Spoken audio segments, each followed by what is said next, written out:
Praise the lord. దేవుని ప్రజలారా, ఈరోజు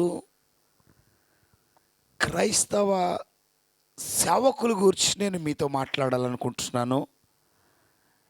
నేను మీ పాస్టర్ సూరిబాబు, మచిలీపట్నం, విజయవాడలో మా ఆరాధనలు జరుగుతున్నాయని మనవి చేస్తూ ప్రార్థన చేసుకుని ఆ టాపిక్లోనికి వెళదాం. తండ్రి, కుమార, పరిశుద్ధుడు, జీవాధిపతి యేసయ్య, మీరు తోడుగా ఉంటూ మీ ఆత్మ ప్రభావముతో నింపి ప్రజలతో మాట్లాడమని యేసు నామము ద్వారా అడిగి వేడుకుంటున్నాను తండ్రి. ఆమెన్. హల్లెలూయా.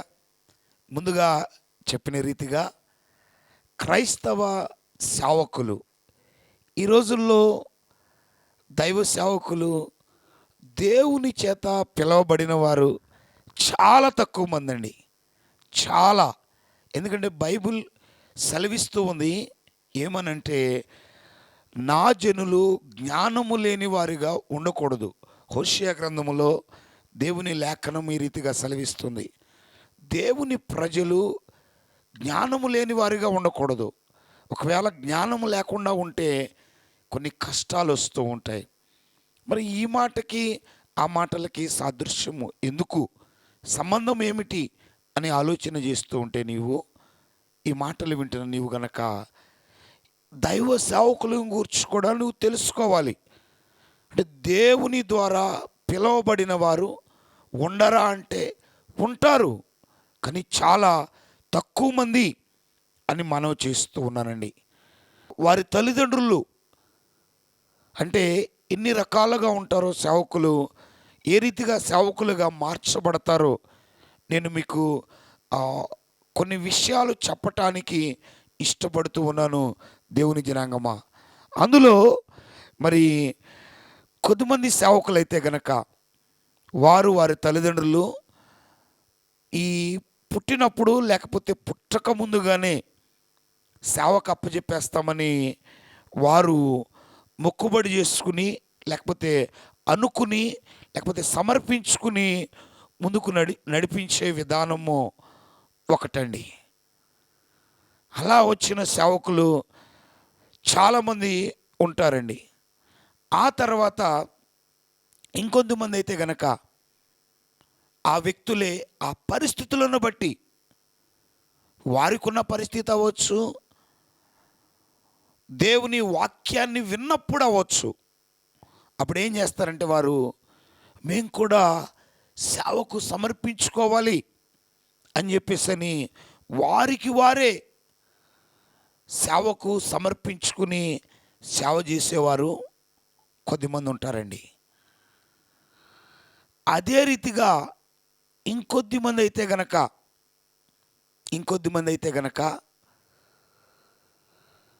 వారి యొక్క ఉద్యోగాలను చెప్తా ఉంటారు కదా. మేము ఉద్యోగం మానేసామండి, మేము వ్యాపారం మానేసామండి, లేకపోతే మేము మా జీవితాన్ని వదిలేసుకుని సేవకు వచ్చామండి అని చెప్పేసే వాళ్ళు కూడా ఉంటారు. అలా సేవకు వచ్చిన వాళ్ళు కూడా ఉంటారు. మరి వీరు ఇప్పుడు దాకా చెప్పిన వాళ్ళలో లేదా వాళ్ళ నాన్నగారు, వాళ్ళ అమ్మగారు సేవ చేస్తున్నామని సేవకు వచ్చేవాళ్ళు ఉంటారు. మరి వీళ్ళందరూ ఇప్పుడు దాకా నేను చెప్పిన వాళ్ళు దేవుని చేత పిలువబడిన వారా అంటే కాదు. వీరందరూ కూడా వారి యొక్క పూర్వీకులు, లేకపోతే వారికి వారిగానో దేవుని సేవ చేయాలని వచ్చిన వారు. మరి దేవుని చేత పిలువబడేవారు ఎలా ఉంటారంటే, దేవుని ప్రత్యక్షత, దేవుని స్వరము మాట్లాడి వారిని ఏర్పరచుకోవటం జరుగుతూ ఉంటుందండి. అలాంటి వారు దేవుడు పిలువబడిన సేవకులండి. మిగిలిన వారు సమర్పించుకున్నవారు, సేవ చేయాలనే ఉద్దేశముతో వచ్చినవారు. ఉద్దేశముతో వారు సేవ చేయాలని వచ్చారు. కానీ దేవుడు పిలుస్తూ ఉంటాడు, కొద్దిమందిని మాట్లాడతాడు కలలలో. కలల ద్వారా మాట్లాడి ఒకటికి 2 సార్లు, ఒకటికి 3 సార్లు మాట్లాడి వారిని సేవ చేయటానికి ఏర్పరచుకుని నడిపిస్తూ ఉంటాడు. అది దేవుడు పిలువబడిన సేవకులు వారు, అలాంటి వారు దేవుని ద్వారా పిలువబడిన సేవకులు. ఈ విషయాన్ని, ఈ మాటలు వింటున్న మీరు గుర్తించవలసిందిగా మనం చేస్తున్నాను. ఏమిటయ్యా ఈ తేడా అంటే, వారు ఏ విధానము చొప్పున దేవుని పరిచర్య జరిగిస్తున్నారో వారి పిలుపులోనే ఉంటుందండి. చాలామంది అంటారు, నేను అపోస్తలుడైన పౌలు క్రీస్తు సంఘము గూర్చి ఆయన చెప్పాడు కదా, అలా నడుస్తున్నాను అంటారు. వాస్తవానికి అలా ప్రతి మాట కూడా వాళ్ళు నడవరండి. కొన్ని విషయాలే తీసుకుంటారు, కొన్ని విషయాలు తీసుకుని అలా ముందుకు సాగుతూ ఉంటారు. అవి రాబోయే రోజుల్లో నేను మీకు వివరంగా చెప్పటానికి ప్రభు ఆత్మతో నింపబడి ఉన్నాను. ఖచ్చితంగా తెలియపరుస్తాను రాబోయే వీడియోలలో. అయితే ఈ వీడియోలో ఈ సేవకుల గురించి మీరు తెలుసుకున్నప్పుడు ఆ రీతిగా చాలా బాగుంటుంది. అంటే వాక్యము వినంటే వారు కూడా ఆ వాక్యము విని సేవకులుగా మార్చబడిన వారు ఆత్మ ప్రేరేపణ ద్వారానే జరిగినటువంటి విధానం అండి అది. దేవుడు పిలవటం అంటే ఖచ్చితంగా మాట్లాడతాడు. నా దృష్టిలో ఒకరి సంగతి నాకు అనవసరం.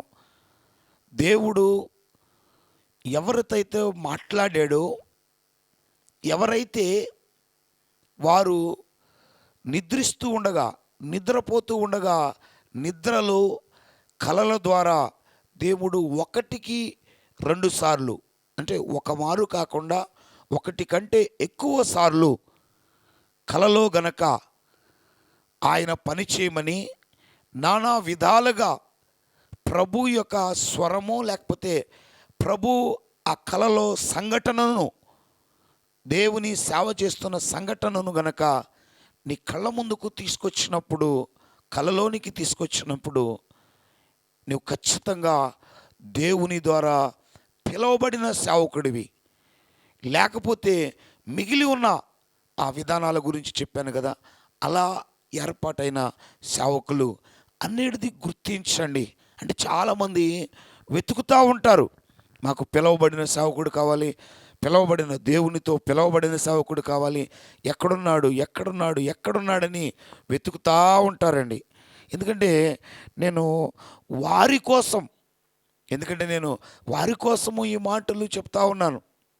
వాళ్ళకి అర్థమవుతూ ఉంటుంది, అర్థమవ్వాలని, అందుకని ఈ మాటలు నేను చెప్తున్నాను. కాబట్టి అలా ఎవరైతే దేవుడు పిలిచాడో ఆ పిలిచిన వ్యక్తి చెప్తాడు. నేను ఏ సేవకుడు వాక్యం చెప్తుంటే నేను సేవకు వచ్చానని చెప్పడు. నేను దేవుని స్వరాన్ని విన్నాను, నేను దేవుని స్వరమును విని ఆయన సేవ చేయమంటూ ఉండగా నేను సేవకు రావటం జరిగింది అని చెప్తూ ఉంటారండి. కాబట్టి ఈ విషయాన్ని గుర్తించండి. మరి అందరూ ఒకటేనా అంటే కాదండి. ఎవరి పిలుపు అయితే ఏ రీతిగా ప్రభు సిద్ధపరిచాడో ఖచ్చితంగా వాళ్ళు ఆ పిలుపుని అందుకుని సేవ చేస్తారు. ఇప్పుడు తల్లిదండ్రులు సేవ చేస్తున్నప్పుడు పిల్లల సేవ చేయటం, వాళ్ళ తల్లిదండ్రులు ఏ రీతిగా నడుస్తున్నారో వీరు కూడా ఆ సేవని కంటిన్యూ చేస్తూ ఉంటారండి. అంతే కదండి.